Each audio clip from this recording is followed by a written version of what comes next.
Audio clip number 12، اس میں آپ انشاءاللہ عز و جل قرآن پاک کی سورہ بقرہ کی آیت نمبر 28 سے 30 تک کی تلاوت، ترجمہ اور تفسیر صراط الجنان سنیں گے۔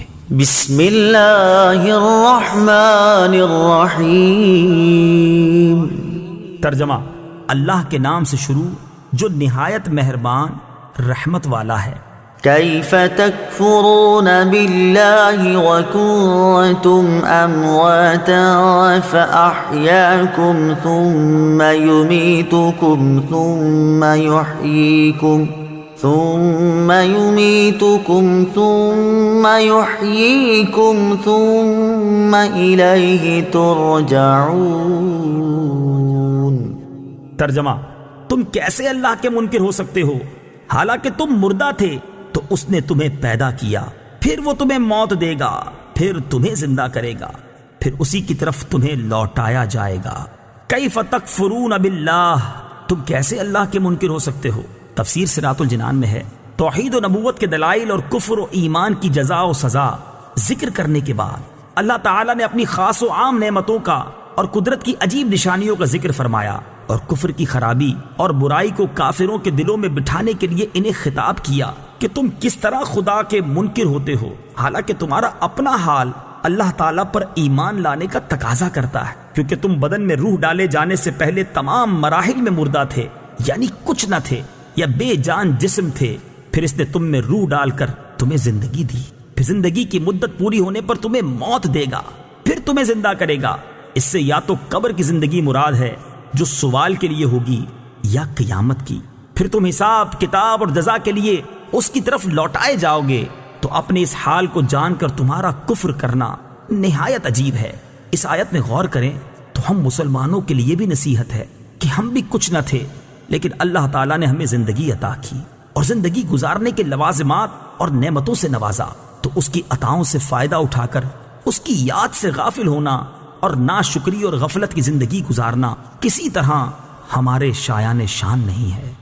هو الذي خلق لكم ما في الأرض جميعا ثم استوى إلى السماء فسواهن 7 سماوات وهو بكل شيء عليم۔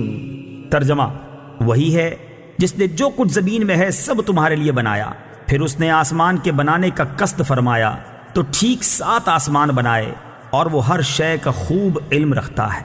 هو الذی خلق لکم، وہی ہے جس نے تمہارے لیے بنایا۔ تفسیر صراط الجنان میں ہے، تمام انسانوں کو فرمایا گیا کہ زمین میں جو کچھ دریا، پہاڑ، کانے، کھیتی، سمندر وغیرہ ہے، سب کچھ اللہ تعالیٰ نے تمہارے دینی و دنیاوی فائدے کے لیے بنایا ہے۔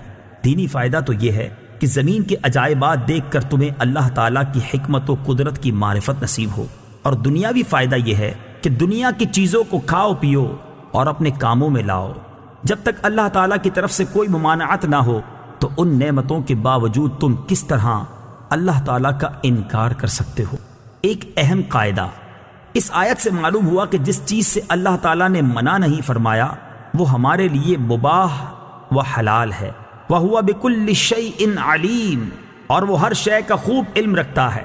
تفسیر صراط الجنان میں ہے، کائنات کی تخلیق اور اسے وجود میں لانا اللہ تعالیٰ کے کامل علم کی دلیل ہے، کیونکہ ایسی حکمت سے بھری مخلوق کا پیدا کرنا ایک ایک شے کا علم رکھے بغیر ممکن اور متصور نہیں۔ کافر مرنے کے بعد زندہ ہونے کو ناممکن سمجھتے تھے۔ ان آیتوں میں کافروں کے اس عقیدے کے غلط و باطل ہونے پر ایک عظیم دلیل قائم کی گئی ہے کہ جب اللہ تعالیٰ قدرت و علم والا ہے اور جسم حیات کی صلاحیت بھی رکھتا ہے تو موت کے بعد دوبارہ زندہ کرنا کیسے ناممکن ہو سکتا ہے؟ وَإِذْ قَالَ رَبُّكَ لِلْمَلَائِكَةِ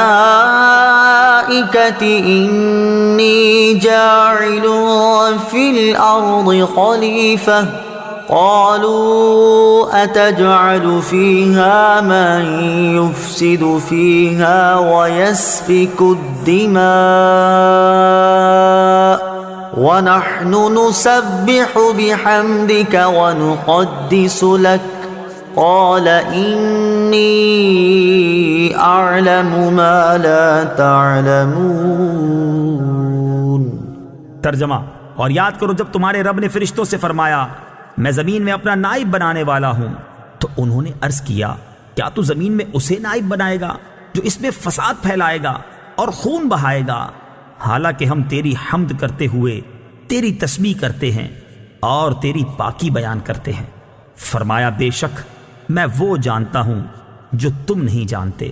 وَإِذْ قَالَ رَبُّكَ لِلْمَلَائِكَةِ، اور جب تمہارے رب نے فرشتوں سے فرمایا، تفسیر صراط الجنان میں ہے حضرت آدم علیہ السلام اور فرشتوں کے واقعات پر ضمنی تبصرے سے پہلے ایک مرتبہ آیات کی روشنی میں واقعہ ذہن نشین کر لیں۔ واقعے کا خلاصہ، اللہ تعالیٰ نے حضرت آدم علیہ السلام کی تخلیق سے پہلے فرشتوں سے فرمایا کہ میں زمین میں ایک خلیفہ بنانے والا ہوں۔ اس پر فرشتوں نے عرض کی اے اللہ عز و جل، کیا تو زمین میں اس کو نائب بنائے گا جو اس میں فساد پھیلائے گا اور خون بہائے گا، حالانکہ ہم ہر وقت تیری تسبیح و تحمید کرتے ہیں، یعنی تیری خلافت کے مستحق ہم ہیں۔ اللہ تعالیٰ نے فرمایا جو مجھے معلوم ہے وہ تمہیں معلوم نہیں۔ پھر اللہ تعالیٰ نے حضرت آدم علیہ السلام کی تخلیق کے بعد انہیں تمام چیزوں کے نام سکھا دیے، پھر ان چیزوں کو فرشتوں کے سامنے پیش کر کے فرمایا کہ اگر تم اس بات میں سچے ہو کہ تم ہی خلافت کے مستحق ہو تو ان چیزوں کے نام بتاؤ۔ فرشتوں نے یہ سن کر عرض کی اے اللہ عز و جل، ہمیں تو صرف اتنا علم ہے جتنا تو نے ہمیں سکھا دیا، ساری علم و حکمت تو تیرے پاس ہے۔ پھر اللہ تعالیٰ نے حضرت آدم علیہ السلام سے فرمایا اے آدم، تم انہیں ان تمام اشیاء کے نام بتا دو۔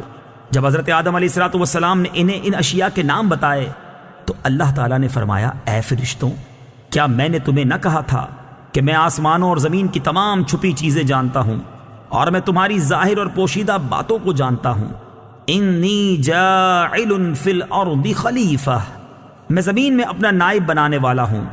تفسیر صراط الجنان میں ہے خلیفہ اسے کہتے ہیں جو احکامات جاری کرنے اور دیگر اختیارات میں اصل کا نائب ہوتا ہے۔ اگرچہ تمام انبیاء علیہ السلام اللہ تعالیٰ کے خلیفہ ہیں، لیکن یہاں خلیفہ سے حضرت آدم علیہ السلام مراد ہیں، اور فرشتوں کو حضرت آدم علیہ السلام کی خلافت کی خبر اس لیے دی گئی کہ وہ ان کے خلیفہ بنائے جانے کی حکمت دریافت کریں اور ان پر خلیفہ کی عظمت و شان ظاہر ہو کہ ان کو پیدائش سے پہلے ہی خلیفہ کا لقب عطا کر دیا گیا ہے، اور آسمان والوں کو ان کی پیدائش کی بشارت دی گئی۔ فرشتے کیا ہیں؟ فرشتے نوری مخلوق ہیں، گناہوں سے معصوم ہیں، اللہ تعالیٰ کے معزز و مکرم بندے ہیں، کھانے پینے اور مرد یا عورت ہونے سے پاک ہیں۔ فرشتوں کے بارے میں مزید تفصیل جاننے کے لیے بہار شریعت جلد نمبر 1 کے صفحہ 90 سے ملائکہ کا بیان مطالعہ فرمائیں۔ انی اعلم، بے شک میں زیادہ جانتا ہوں۔ تفسیر صراط الجنان میں ہے فرشتوں کے جواب میں اللہ تعالیٰ نے فرمایا کہ جو میں جانتا ہوں وہ تم نہیں جانتے، کیونکہ خلیفہ بنانے میں میری حکمت تم پر ظاہر نہیں۔ بات یہ ہے کہ انہی انسانوں میں انبیاء بھی ہوں گے، اولیاء بھی اور علماء بھی، اور یہ حضرات علمی و عملی دونوں فضیلتوں کے جامع ہوں۔